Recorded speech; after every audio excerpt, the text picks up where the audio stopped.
The world has changed a lot since 007's debut in 1962. By the time Gord and I went into production in the mid-90s, the Cold War was over. And so, said many experts, was James Bond's glittering career as a master spy. Well, he drove a tank through that particular theory.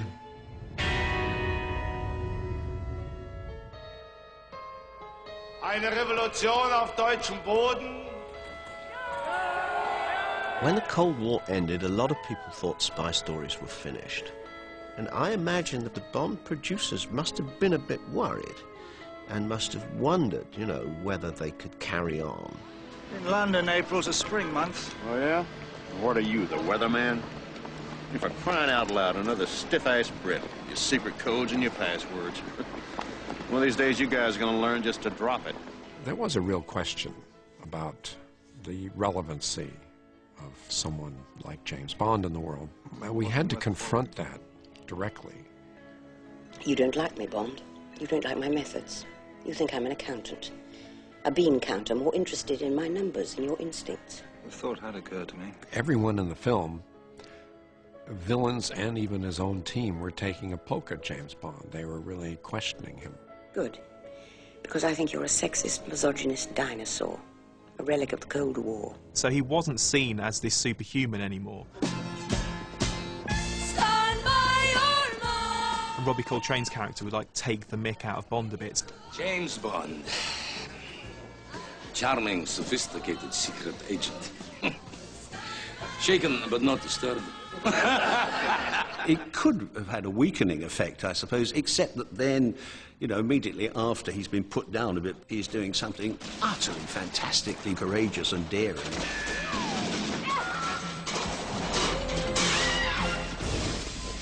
They updated it just enough to make it relevant, but at the same time kept the elements that you want from a Bond movie.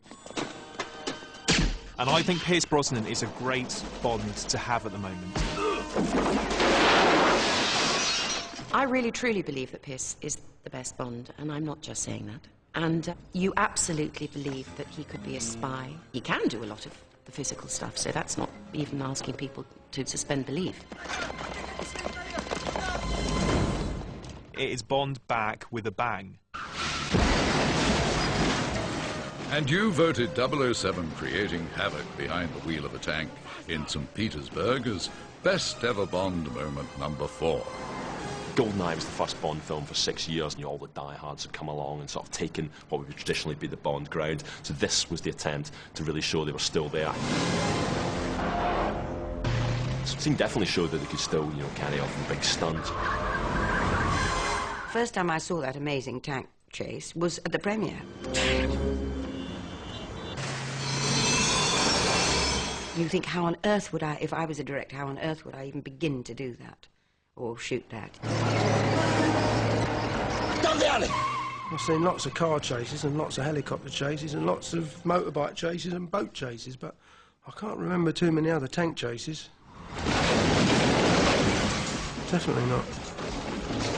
It originally started off as a motorbike chase, and then we hit upon the idea of, well, why have a motorbike chase? He's in a military pen, as it were. Why doesn't he jump on a tank?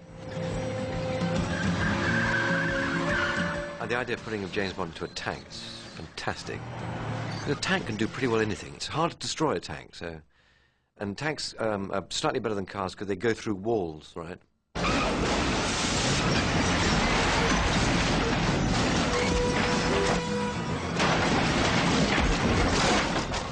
We had a lot of logistical problems. Streets were cobble streets. If you run a tank over that, it not only breaks the cobbles, but also destroys the sewer system under the pavement. So we had to put half-inch steel sheeting everywhere we're going to run the tanks.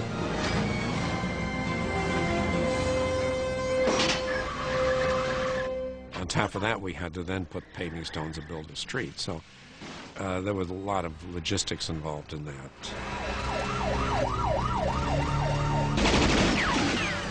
For the sequences of complete mayhem and destruction, a life-size replica of a St. Petersburg street was created back in England. One of the good things is that nobody gets hurt, actually. Lots and lots of property gets hurt. Cars, I mean, just always bursting into flame or being run over. It's a Bond film. No general public gets killed. So we'd crush a police car and you'd always have to do a shot of the policeman getting out. Things keep happening, they keep piling on and on and on. It's like a slapstick silent movie or something. What was that? The tank chase is in the great tradition of Ealing comedies, because in Ealing comedies there's a chase. You'd always at some point go past a fruit stall. This is a thing that always happened in Ealing comedies, and you were very pleased to see it, and you'd always get the fruit seller going like that.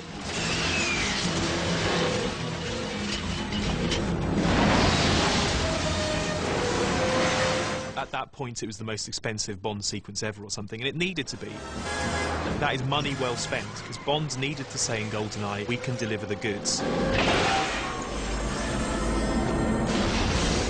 Bond films set the precedent. You can never do something twice. It's always got to be different, and you've always got to strive to do something different. You'd think a man so dedicated to saving the world would have little chance to do anything else. But while Bond is busy getting his man, he usually has time for the women too. So let us remind ourselves of the girls that James has loved and lost. To lose one is unfortunate, but to lose so many, it's damned careless.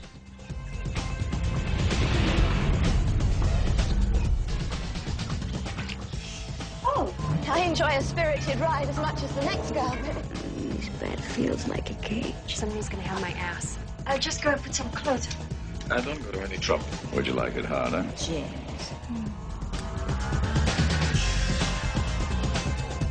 Bond always starts each new movie without the girl that he finished up with, but you never see her being dumped, or indeed her dumping him. The slate is wiped clean. Great sport, this bunting. I couldn't agree with him more. I may even give up golf for it. James Bond was the first time that English actresses were allowed to be sexy, and I mean allowed. Souvenir from another jealous woman. Yes, but I haven't turned my back on one since. Previous to that, if we were playing anything, you know, it was all sweetness and light and rosebud mouths, and we all spoke a bit like that, you know. When did you say you had to leave? The Bond girls aren't sort of trashy, jump into bed. Although they do jump into bed with him, there is something so refined about them. You're one of the most beautiful girls I've ever seen. Thank you. But I think my mouth is too big. No, it's the right size. The names of the Bond girls are all probably fairly self-explanatory. Who are you? My name is Pussy Galore. Now, you couldn't get away with a name like that today, could you? Pussy Galore, good gracious me. I must be dreaming. The name Pussy Galore has followed me around, and it was very strange when I went to the States to do the promotion tour for Goldfinger. There were some interviewers who wouldn't say it. I'm looking for Dr. Goodhead. You just found her. That's Holly Goodhead. A woman? Your powers of observation do you credit, Mr. Bond. My favourite Bond girl name is Chew Me. How's the water? Why don't you come in and find out? Sounds very tempting, Miss...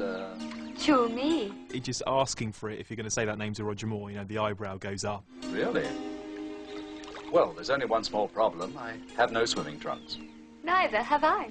Some of the women in Bond films were just bimbos who fell flat on their backs when they saw Sean Connery, as well you might. Hello. Felix, say hello to Dink. Hi, Dink. Dink, say goodbye to Felix. Man talk.